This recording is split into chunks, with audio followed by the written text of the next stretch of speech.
बिस्मिल्लाहिर्रहमानिर्रहीम। अस्सलाम वालेकुम। कैसे हैं आप सब? उम्मीद है सब खैरियत से होंगे, अच्छे होंगे और फाइनल टर्म की तैयारी में मसरूफ़ होंगे। तो ये जो आज हम लेक्चर कर रहे हैं CS 607 का फाइनल टर्म का फर्स्ट लेक्चर है, इसको हम आज रीड करेंगे। तो उससे पहले अगर तो आप चैनल पे न्यू हैं तो चैनल को सब्सक्राइब कर लें और बेल आइकॉन को प्रेस कर लें और साथ में ऑल पे सेट कर लें ताकि जो न्यू वीडियो मैं अपलोड करूं उसका नोटिफिकेशन आप तक पहुंच जाए। तो अच्छा, यहाँ पे सबसे पहले जो मुझे टॉपिक नज़र आ रहा है वो क्लिप्स है। अच्छा, क्लिप जो है ना हमारे पास वो एक टूल है, एक सॉफ्टवेयर है जिसके अंदर हम एक्सपर्ट सिस्टम की जो एप्लीकेशन है उसको डिवेल्प करते हैं, एक्सपर्ट सिस्टम को डिवेल्प करते हैं। तो आप सिंपल वे में इसको कह सकते हैं कि जो क्लिप विन है वो एक ऐसा टूल है जिसके अंदर हम सिस्टम को डिवेल्प करते हैं। अच्छा, clip stand for C language integrated production system. ठीक है, ये MCQs में आ जाता होता है, ये आप अच्छे से इसको याद कर लें।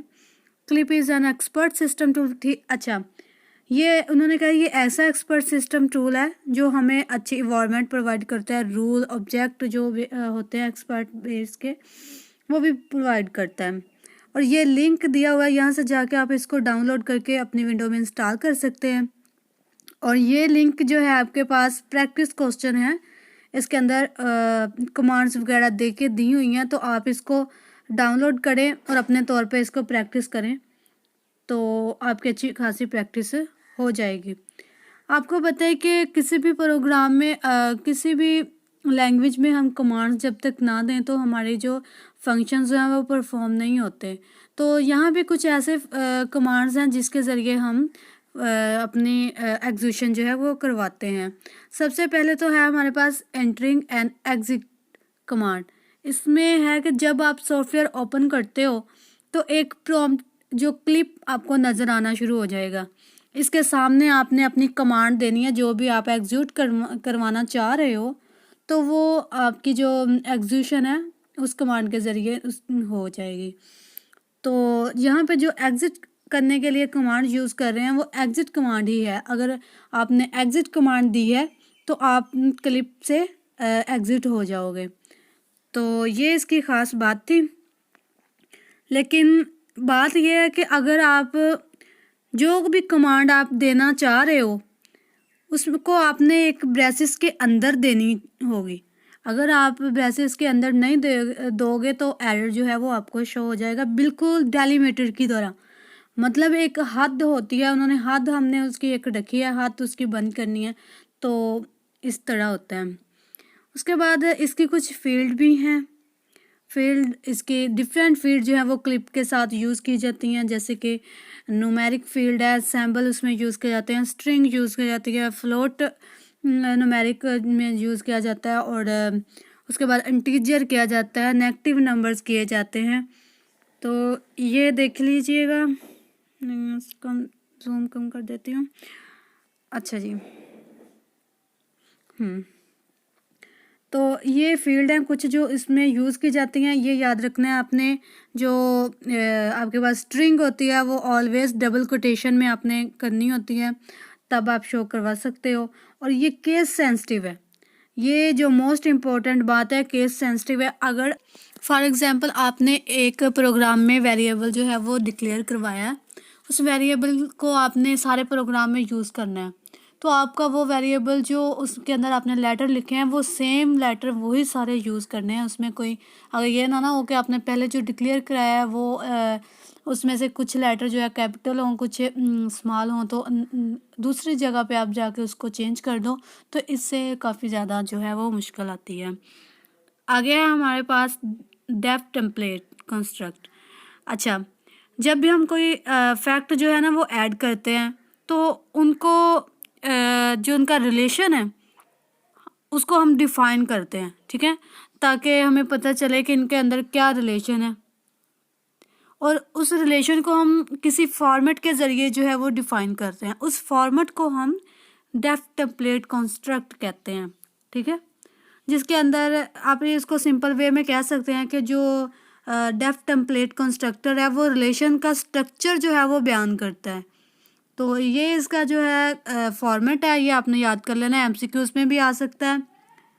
अच्छा, रिलेशन नेम लिखना है हमने कि इसके अंदर क्या रिलेशन बन रहा है। उसके बाद ऑप्शनल कमेंट हमने यहाँ पे कोई भी अपने पास से जो आपको इस रिलेशन को सूट कर रहा हो कमेंट वो आपने दे देना है। और यहाँ पे स्लॉट डिफाइन, ये सेम एज आप कह सकते हैं कि वेरिएबल की तरह होता है, ठीक है।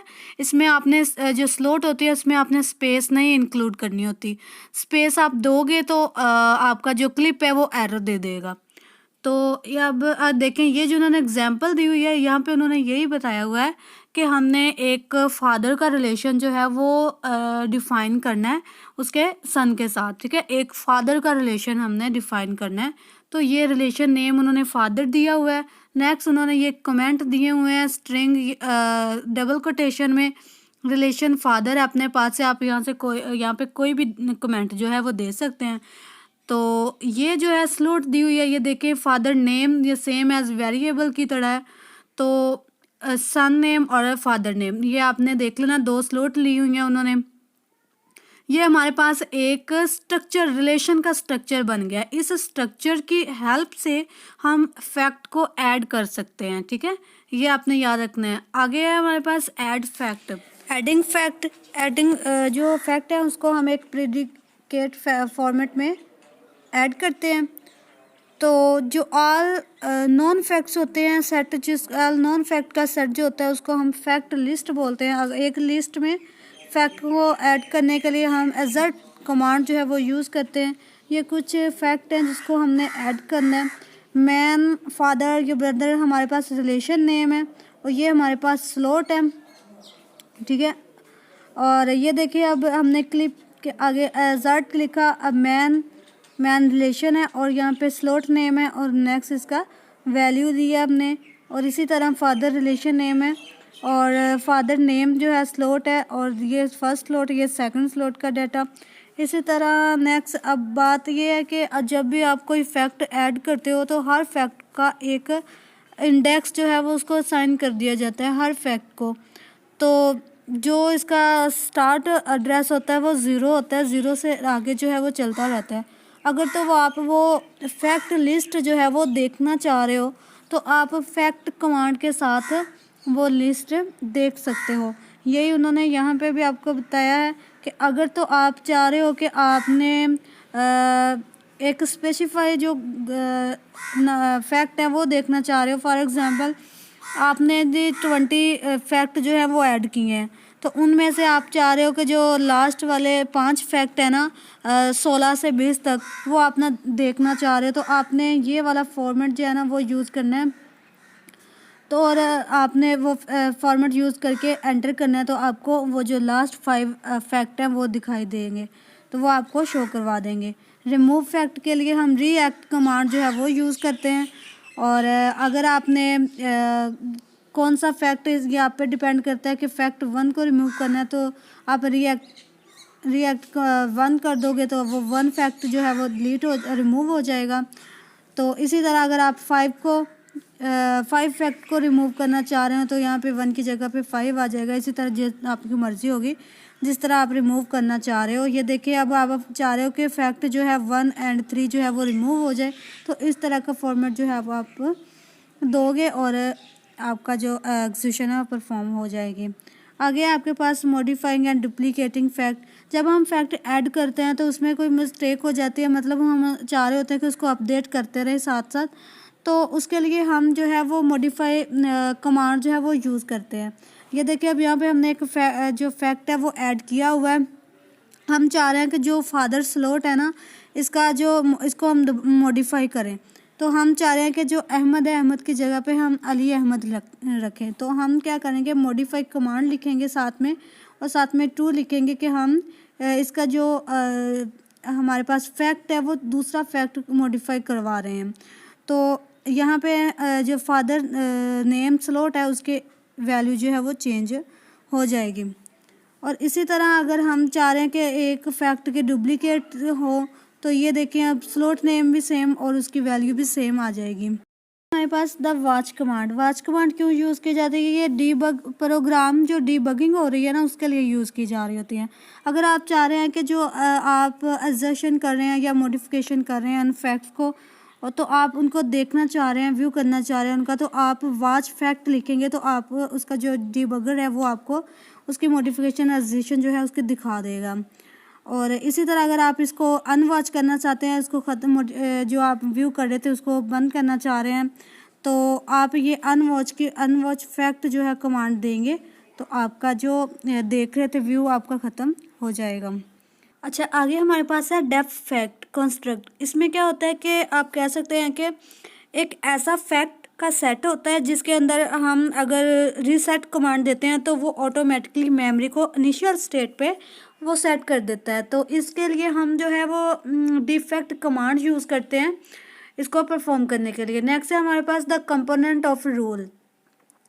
आपको पता है कि डेफ रूल कंस्ट्रक्ट जो है वो रूल ऐड करने के लिए यूज़ होता है। ये आपने याद रखना है, डेफ रूल कंस्ट्रक्ट जो है वो कोई भी रूल जो है आप कंडीशन कह सकते हैं, ठीक है। कंडीशन यहाँ पे यूज़ नहीं हो रहा जो अब दूसरी लैंग्वेज में हम यूज़ करते थे, इफ़ एल्स वाली कंडीशन, वो वाली कंडीशन यहाँ पे डेफ रूल में हम अप्लाई करेंगे। तो ये रूल जो ऐड करने के लिए हम डेफ रूल कमांड जो है वो यूज़ करते हैं। लेकिन उससे पहले ये है कि हमें रूल के जो कंपोनेंट हैं, फैक्ट कंपोनेंट, उनको डिफाइन करने की ज़रूरत होती है। वो इस तरह के Ali is the Ahmad father. अगर अली जो है वो अहमद का बाप है तो हम कह सकते हैं कि जो अहमद है वो इज़ आ अली सन, अली का बेटा है। तो यहाँ पे अब रूल जो है उसको अप्लाई करके दिखाया हुआ है। डेफ रूल इज़ सन, ठीक है। एग्जाम्पल रूल हमें बताया। ये अब जो आपको सेमीकोलन में नज़र आ रही है ना स्टेटमेंट, यहाँ पे ये कमेंट दिया हुआ है, ये आपने याद रखना है। ये कमेंट है, इस पर ये कोई भी असर नहीं करा प्रोग्राम में। तो यहाँ पे एक पैटर्न दिया हुआ है, pattern same as if statement की तरह हमने लगाया है, लेकिन वहाँ पे हम था ना कि कंडीशन लगाते थे तो काफ़ी ज़्यादा उसके अंदर लॉजिक यूज़ करते थे। यहाँ पे हम सिंपल इंग्लिश में जो सिंपल इंग्लिश वर्ड होते हैं वो यूज़ कर सकते हैं, ठीक है। तो यहाँ पे ये कंडीशन लगाई हुई है कि ये फंक्शन है, सॉरी रिलेशन नेम है, उसके अंदर स्लॉट लगा के उन्होंने जो वेरिएबल दिया उनके अंदर डाटा जो है वो चेक करेगा, ठीक है। चेक करने के बाद देन ये वाली जो है एक्शन वो परफॉर्म होगा। तो इसमें क्या है कि वो कहता है कि जो ये पैटर्न है ना वो मैच करेगा फैक्ट के साथ, ठीक है। वो कोशिश करेगा कि वो मैच हो जाए, इस फैक्ट के साथ हो जाए। तो अगर तो ये इसका रूल जो है वो उस पैटर्न का वो मैच हो जाता है फैक्ट के साथ, देन ये जो रूल है वो एक्टिवेट हो जाता है जो यहाँ पे उन्होंने दिया होता है। तो यही इसका काम था। और ये जो फिर बाद में जो प्लेस होता है एजेंडा में जो प्लेस हुआ है ये मैं आपको बताऊंगी इंशाल्लाह। एजेंडा, ड्राइव और कंट्रोल और उसकी एग्जीक्यूशन। और नेक्स्ट हमारे पास एक एग्जांपल भी है, आज कोशिश करूंगी कि मैं आपको प्रैक्टिकल करके दिखाऊं उसका। और इंशाल्लाह ज़रूर करेंगे हम। तब तक के लिए अल्लाह हाफिज़। इंशाल्लाह कल हम इसका जो है नेक्स्ट ये वाला करेंगे।